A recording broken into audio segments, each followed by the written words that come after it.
Hi everyone, in this video we're going to cover off some of the new features in Stash v3. What I'm showing you today is our beta version, just getting ready for the video to be released. So it might change a little bit over the coming weeks. However, you should get the general idea of the layout of everything and each of the buttons and where they are now. And so first up is on the left hand side is Stashboard. So Stashboard allows you to manage your account. It also allows you to view your last 10 viewed properties. So I'm going to just jump in here and select this property here, which is the target property. So it brings up the property details. I can collapse this if you want a bit more screen space. So bottom left hand corner, collapse or increase. For this video, I'm just going to keep this one open. A couple of things here. What you can do is in your account, you can update your settings. So if I go into settings, I can then choose how I want my experience to be. So, you know, what overlays you want, what default mapping you'd like. And if when you start up, do you want the sidebar collapsed by default or not? So head over there, set up your settings, make sure that experience is the way you need it. So going into this property, a couple of things that I'd like to do is show you, first of all, is the layers. So opening up layers, we can toggle on our map. So if I just wanted to go to straight out mapping with no aerials or satellite imagery, that's that toggle there. Satellite imagery is basically your Google Maps. And then if you wanted to move into your recent aerial imagery, you go into Metro Maps Aerial. That's a paid plugin. It's about $50. It's a great buy, and some of the stuff you can do is quite remarkable. So if I went into satellite, have a look here. It's a park, or it's not a park. It's actually just someone's garden. It's a property that's being owned. But if you actually go into Metro Map Aerial, you can actually see that that's been cut up and it's been subdivided. I can now go back in time. I can go back 2007. What did it look like? If I want to go back not so far, 2019 looks like there's some earthworks going on. 2021 we're starting to see the first homes appear, and now the latest imagery, a few more homes have appeared. So we love Metro Maps as a plugin. It shows you so much more. The next thing is over here on the right hand side. Scroll down, you got for sales. Make sure that's toggled on if you want to see properties that are currently on the market. So what you can do is hover over these, click on the view listing if you want to view more, and that will take you to the portal and show you the listing. As you scroll through the map, it will allow you to see more properties that are currently for sale on the market. So that's one of the new features. Another one that you can do is chuck on your contours. So with contours, they're in 1 meter elevations. If it's not as clear as you need to, just remove the aerial imagery or satellite imagery and you'll be able to get a better indication of what those contours are returning. So back into satellite, bushfires and hazards. So if I select the bushfire, I can see that this is a hazard. Yellow means it's moderate hazard. Red, scrolling over here, I can see that indicates that there's a higher level of hazard in through there. I'm just going to pop off the zoning, contours, and then from there flooding as well. So you can have flooding in there, so we can see that coming through there. Okay, so what else? Zoning, that's a big one. So if you want to spatially see how the zoning is, that's zoning with the hazards on. I'm going to pop those off, and gives you a bit of an idea of what's happening in through there. Make sure you got your comparable sales selected as well, because you'll need that when you're doing your comparable sales. So I'm just going to come back out of there. I'm just going to scroll off on the zoning and leave that as is. So back to my property, I'm just selecting research and just here. So the next thing that I'd share with you is comparable sales. That's had an overhaul. So if by selecting comparables, just select that, and then what you can do is you can actually decide on what you want it to go searching for. One of the new features is you can go back a bit further, and we've color coded them. So if I went back in the last 12 months and I wanted to go say 2Ks out, I'm just going to leave these as all. I'm going to collapse this so we've got a bit more screen space. I can see all the properties that within 2k of my target property have sold in the past 12 months. So I'm looking here at the median price, 478,000, and over the last year within 2 kilometers. I can then actually go back a little bit further, say last 2 years, hit search, and you've got some different color codes up there now. And then so the orange is 12 to 24 months, and then 24 months to 36 months is a bit of blue, so you'll be able to see the blues, the reds, and the oranges in there. From here you can actually scroll and see those properties, but you can also sort by. So if I wanted to sort by the newest ones first, I'm cutting this video on the 2nd of June. You can see sales there from only a couple of days ago. I can then refine them as well, just show me properties that are houses, have a little look. So in the last 3 years, the median price is 425,000 for houses in a 2k radius. If I wanted to say, well, show me what that was in the last 6 months, it's going to be a lot narrower. 93 properties, median price 590,000. That's quite a surprise. Last 3 months, 611. So it gives you an idea of exactly what's going on in and around the market. You can slice and dice that as much as you need to. So in this case, if I wanted to show area descending, I can see that as well. So larger size blocks. So that's comparable sales. One of the other things that you can do is you can now save them. So I go save result. So I might just turn around and go Hillcrest, 12 months, and save that. Bang.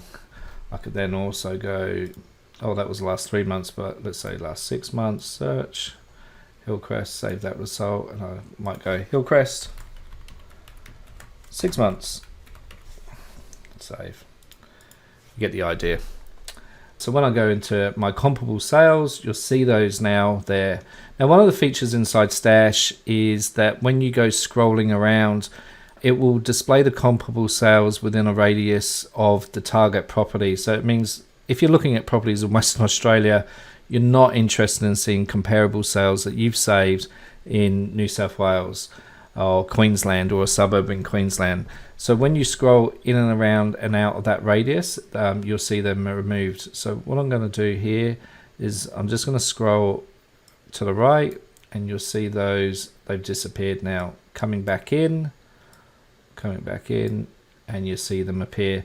So we believe this is a really great feature. Love to hear your feedback around this, and when you do your feasibility studies, it's going to pull in comparable sales based around your feasibilities. As cutting of this video, and we're still refining that, but that is a feature that will be available very shortly. Okay, so just coming out of there, just going to extend that out. We're going to move into a search area. So from here, I'm just going to type in Hillcrest and select it, 4118. I'm going to look at my zoning, so I know that my zoning is low to medium residential. My land size 900 to, let's say, 5,000 square meters, and at least a 30-meter frontage. See what it returns. 7 results. From there, I'm just going to zoom in, and I can see very quickly those properties. So I've got this property, which is my target property. I've got the property next door, and I can see over here there's a property as well that would potentially meet criteria. So from here I can stash them all. So I'm just going to hit stash all, select a tag. In this case, we're going to send them a letter or do a bit more research. So I might just go demo 2. So we've got them in there, and then the status, my status is send letter. So I'll come down to the bottom and stash. So those properties are now being stashed.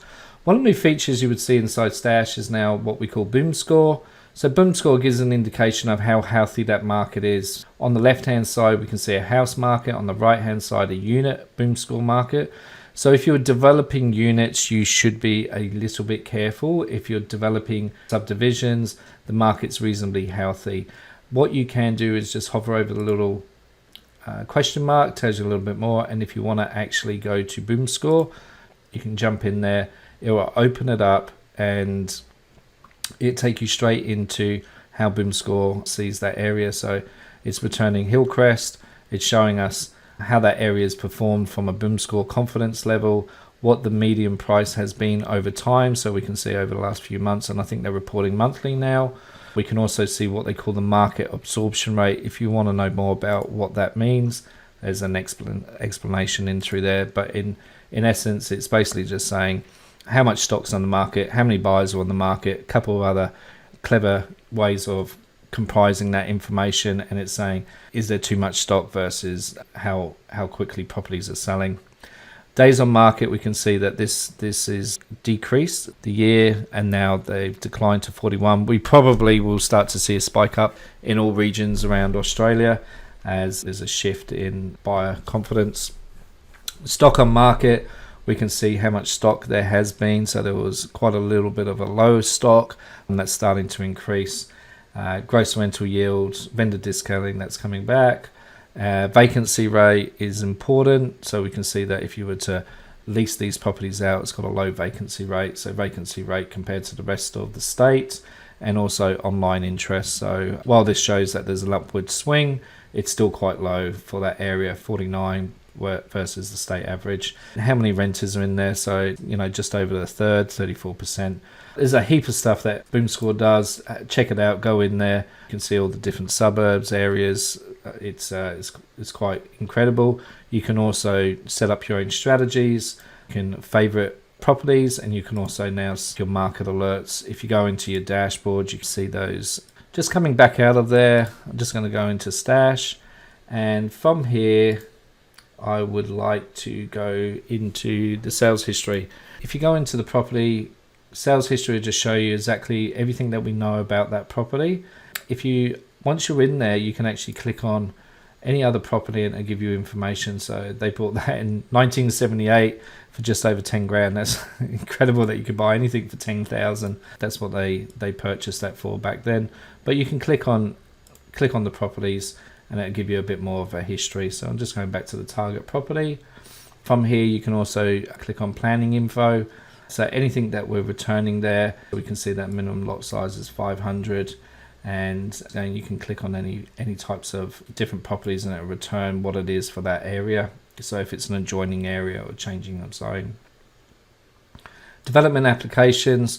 So anything that we know about from a development perspective is coming in through here.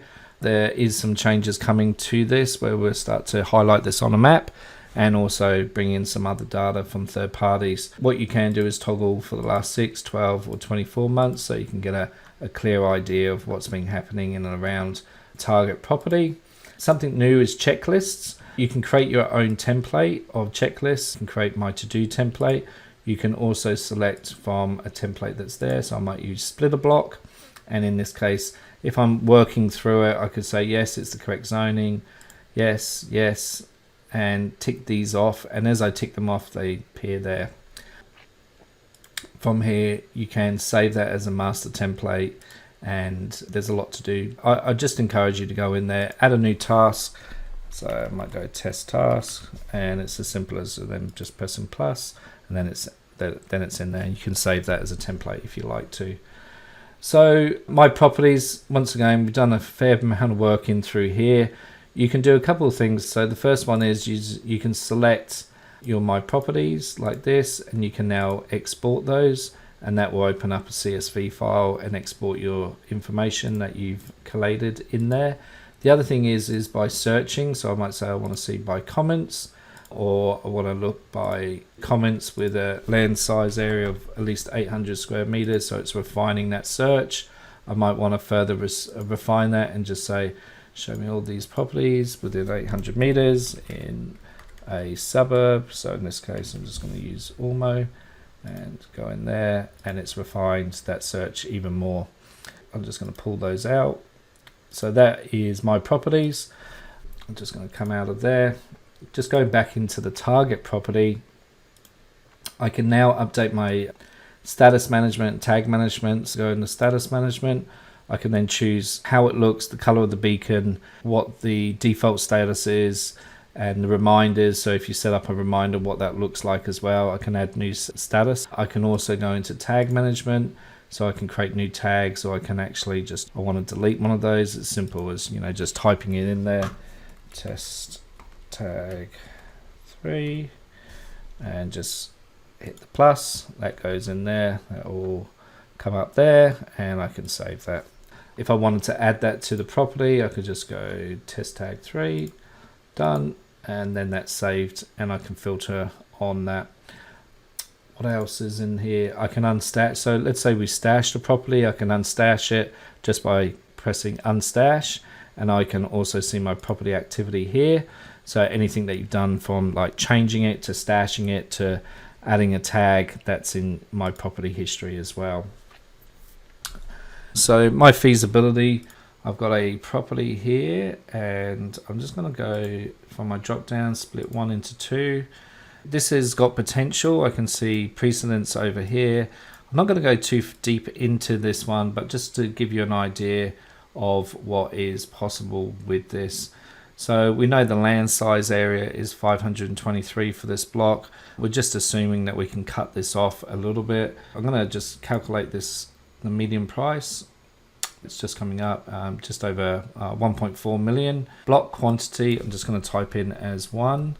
And we're going to just come down here, retail price per block out here. So if I was to go into comparable sales and just have a look in here, last 6 months, within, I doubt there's been any land sales, but we'll try and have a look. Yeah, no land sales. So just go house, and then you would have to give it your best estimate of what the, that's 950, so construction about 400, so the land value is about 500 to 600,000 here. So I would just save these as save results, and just put these in as foots grey, and just save this like so. Back into feasibility, calculate. I'm just going to calculate the medium, and then I'm just going to add in my populate from comparables. So Footscray in through there. I'm just going to adjust that price because I know like a block of land in and around there is about 650,000 because there's no land sales. I'm doing 1 into 2. You've got to be a little bit creative. So just going to pop that in there. Then net realization. There's one existing building. Let's say we can sell that existing building for 120,000.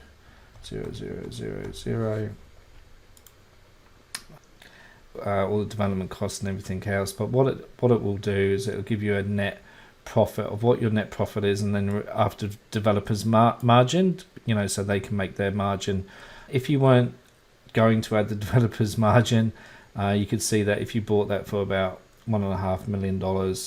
You ripped off the front part, and then you got obviously cost involved and everything like that, but there is some opportunity to do something with that type of property. It's more about identifying the opportunity.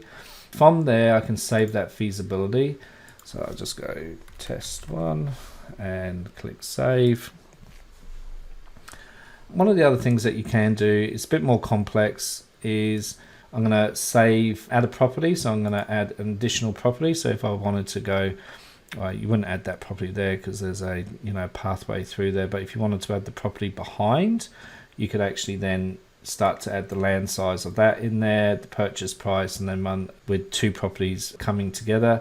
The same with if you wanted to add a different type of design. So if you wanted to have a different strategy and a different design, so 3 2-bedders and then 2 4-bedders, you would add additional design, bit more complex again, but happy to explain that in more detail if need be. You just go add design, and you can then run an additional design with your comparable sales in there, but we won't go into that. That's a bit more complex.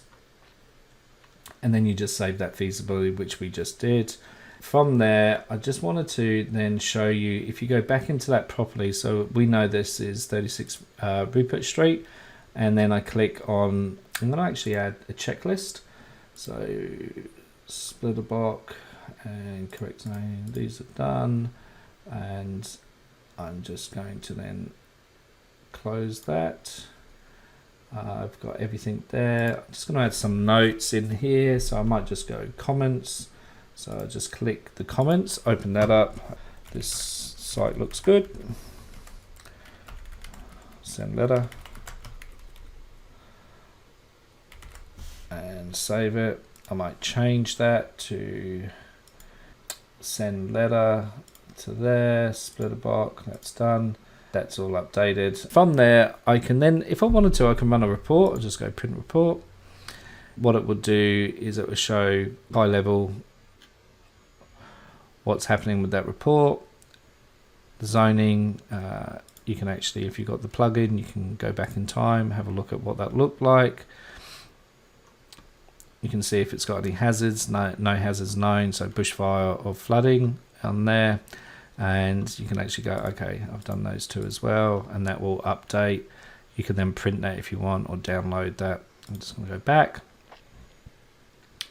Add this to my mail campaign, done. If I didn't want to do it that way, I could go my properties. I might choose send letters. So send letters, and it just shows me all the properties there I've got.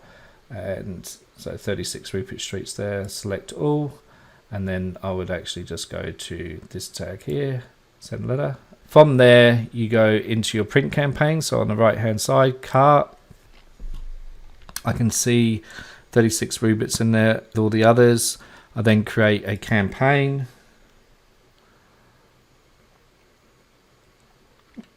These are the letters or properties that I want to send the letter to.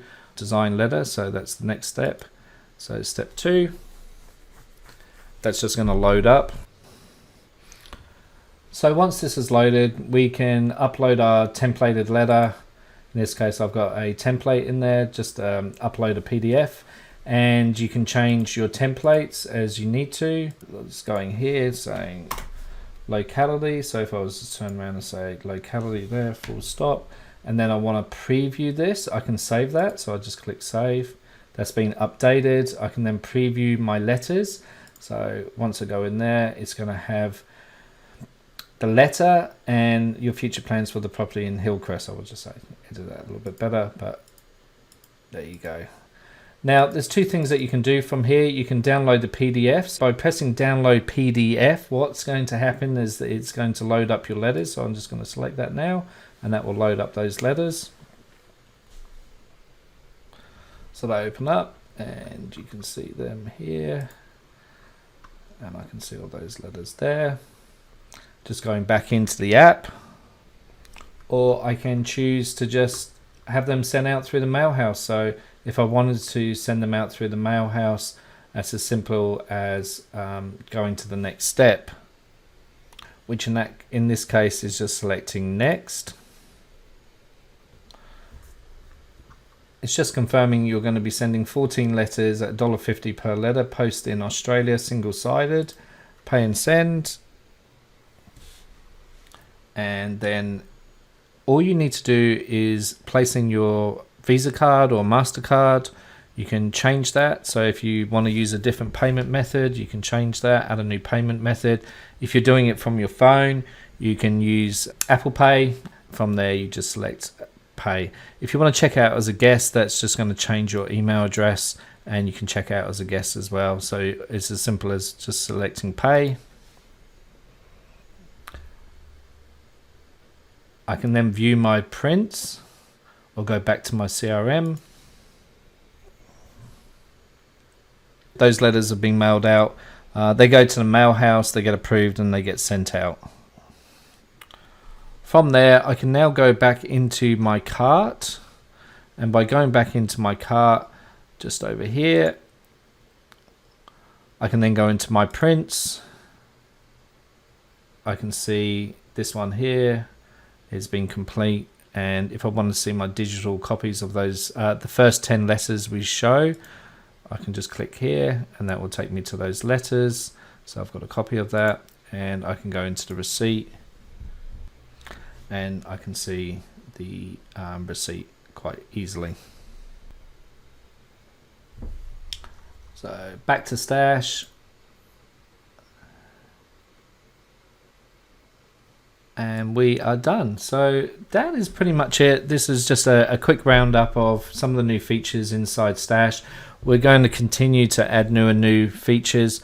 One more is drawing. So if I click into my properties to get started, in fact I might just use Stashboard and go into property here, let that open up.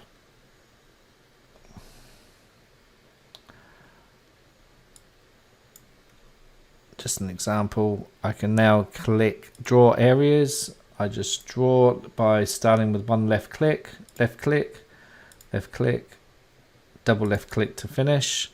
I can add a label, house, change the color, whichever color you like, height, and finish. And if I want to run a second one, I can just run a second one, just to give you an idea of what this you can do now. I'll keep that color as it is. Let's say that was 20 meters high, because you know you might be able to build something different. And click finish, holding down the control key. Just going to collapse this. You can now just zoom and get an indication of what that looks like on the map. So that's an idea. I can then close that. If I wanted to delete one of these images, I just select this little edit arrow up here. I select the property, and then I can press the delete button. I can do the same here. I can press delete and it will change that as well. Going back to 2D, just click that twice. That brings us back to 2D. The draw line tool is very similar. You just one click, double click to finish. That will give you the distances. And also if you wanted to use the labels, just select a label. You can change the width of the label. So let's say 9, and you can add, you know, sewer, or you know, whatever you want to put in there. But that gives you an idea, and once again all you need to do is just click on there and the little bin button, and that will remove that. So guys, that's pretty much it. We've covered a lot, and any questions, just reach out to our support. We'll be happy to answer those for you. Thank you for trying out V3. Keep the questions coming in. It's how we improve. Thanks guys.